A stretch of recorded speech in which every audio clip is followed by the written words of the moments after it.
दंडोत प्रणाम, दंडोत प्रणाम, दंडोत प्रणाम। माय बाबा, श्रीकृष्ण महाराज म्हणले, जातस्यहि ध्रुव मृतो ध्रुवम जन्म मृतस्य तस्मात परिहरेते न तुम शोचितो मरेसे। जो माणूस वारला त्याचा जन्म निश्चित आहे आणि जो जन्माला त्याचं मरण निश्चित आहे। जातस्यहि ध्रुव मृतो। ह्या जगामध्ये 3 लोक आहेत, स्वर्ग, मृत्यू आणि पाताळ। स्वर्गामध्ये देवता राहतात, त्या संहारापर्यंत नित्य असतात आणि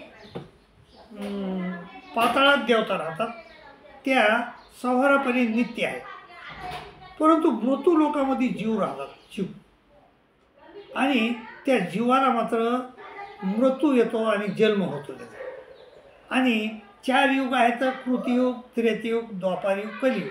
कृतयुगामध्ये त्याला 1,00,000 वर्ष आयुष्य मिळते, त्रेतायुगात 10,000 वर्षे, द्वापारामध्ये 1000 वर्षे आणि कलियुगात 100 वर्षे।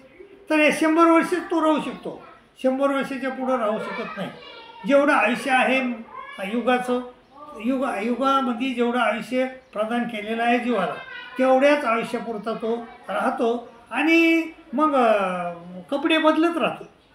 शरीर, आपण माणूस जसा कपडे बदलत राहतो तसा तो शरीर बदलत राहतो। वासांशी जीर्णानी यथावी आहे नवानी गृह्णाती नरोपराणी तथा शरीरानी विहाय जीर्णा नेण्यानी संयती नवानी दी। असं कपडे जसे माणूस कपडे बदलतो तसा हा देह, तसा हा आत्मा कपडे, शरीर बदलत राहतो आणि मरत राहतो। पण मृत्यू येणं, शेवटचा मृत्यू चांगला येणं हे महत्त्वाचं आहे, कारण शेवटचा क्षण गोड व्हावा असं समजायचं म्हणणं आहे। शेवटचा क्षण गोड व्हावा असं समजायचं म्हणणं आहे। तर मग शेवटचा क्षण आपला गोड कसा होईल हे आपण विचार केला पाहिजे। अर्जुनाने विचार केला, कोणासाठी? आपल्यासाठी। काय विचार केला? की आपला क्षण शेवटचा चांगला कसा होईल, शेवटचा क्षण गोड कसा होईल। तर ते त्यांनी श्रीकृष्ण महाराज विचारलं, देवा माझा शेवटचा क्षण गोड कसा होईल? ते म्हणले, अर्जुना यमेव वापी स्मरम भावम त्याची त्यांचे कलेवर।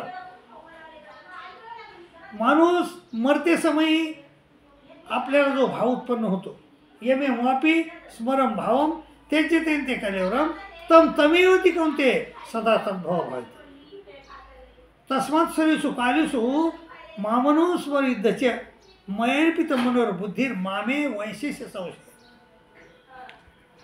तू त्याच्यासाठी मला मन आणि बुद्धी अर्पण कर, तुला माझी प्राप्ती होईल याच्यात संशय नाही। आणि प्राप्ती होणं म्हणजेच शेवटचा क्षण गोड होणं आहे।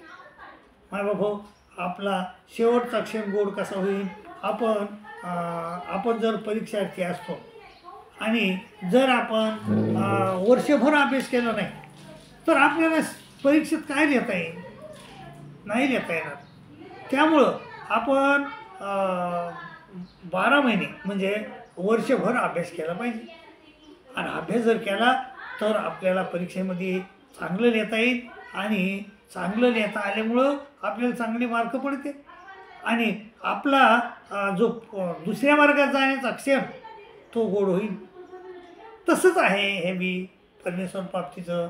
जर आपण आयुष्यभर परमेश्वराचं चिंतन जर केलं नाही तर आपल्याला शेवटी परमेश्वराचं नाव आपल्या ध्यानाला येत नाही। यमेव वापी स्मरम भाव त्यांचे त्यांचे केल्यावर तर जे भाव उत्पन्न होईल त्या भावाची प्राप्ती आपल्याला होत असते। तो एक ऋषी होता आणि त्या ऋषीनं एक हरण पाळलं होतं आणि ते हरण होतं शेवटी आणि जंगली प्राणी होता, तो मोठा झाला आणि जंगलात पळून गेला हरण। आणि ज्यावेळेस हा ऋषीचं मरण जवळ आलं त्यावेळेस ह्या ऋषीला परमेश्वर आठवला नाही। ऋषी असून देखील आयुष्यभर त्यानं ब्रह्मचार्य व्रत धारण केलं होतं आणि तरीही त्याला त्या हरणाची आसक्ती जडलेली होती. त्यामुळं त्या हरणामध्ये तो आसक्त होता आणि हरणाबद्दल आसक्ती असल्यामुळं त्याला मृत्यूसमयी हरणाचीच आठवण झाली. हरणाची आठवण झाली आणि हरणाच्या गर्भाला जावं लागलं. त्याप्रमाणेच आपलं आपण ज्या ज्या भावाला यमेमापी स्मरण भाव त्याचे त्यांचे कलेवर, ज्या ज्या भावाची आपल्याला आठवण येईल का मृत्यूसमयी जे भाव आपल्याला आठवण येईल, ज्या भावात आपण रंगून जाऊ. आणि जर तमोगुण आला तर तमोगुणाची तर जास्तच वाईट परिस्थिती होती. तमसो ज्ञानजं विधी मोहनम सर्वदेन. आणि ह्या अशा प्रत्येक गुणामध्ये जर मेलोत आपण, रजोगुणामध्ये मेलो तर आपण पुन्हा या मनुष्य देहात येतो. मनुष्य देहात नव्हे 184 मध्ये येतो. आणि जर सत्वगुणामध्ये वाढलो तर वरच्या लोकांना सत्वगुण वाढला रजसी प्रलयन गत्वा कर्मसंगी सुजायते, म्हणजे मनुष्य देहात येतो. मनुष्य म्हणजे 184 येतो. मनुष्य देहात येणं शक्य नाही. रजसी प्रलयन गत्वा कर्मसंगी सुजायते तथा प्रलीनस्तमशी मूढ येऊन सुजायते.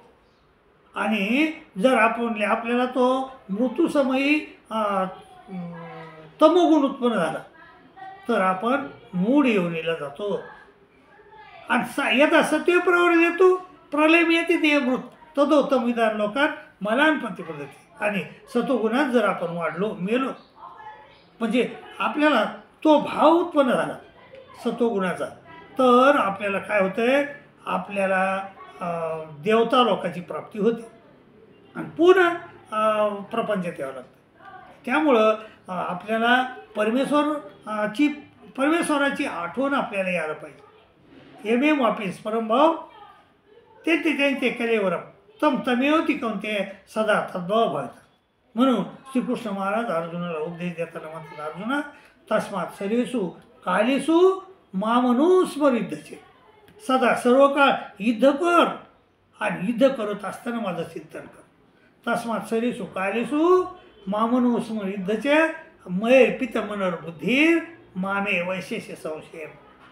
मला मन आणि बुद्धी अर्पण कर, मला तू येऊन मिळशील, माझी प्राप्ती तुला होईल. आणि तुझा तो जो क्षण आहे माझ्या मला प्राप्त होण्याचा क्षण तो खरा म्हणजे गोड क्षण आहे, अतिशय गोड. मग तो क्षण गोड झाला पाहिजे. म्हणून मायबाबा आपला शेवटचा क्षण गोड व्हावा, आपला शेवटचा क्षण गोड व्हावा असं संताईला वाटत असते. संताईनं आपल्याला सांगितलं की आपला शेवटचा क्षण गोड व्हावा. तर शेवटचा क्षण गोड होण्यासाठी सदोदित परमेश्वर चिंतन करा.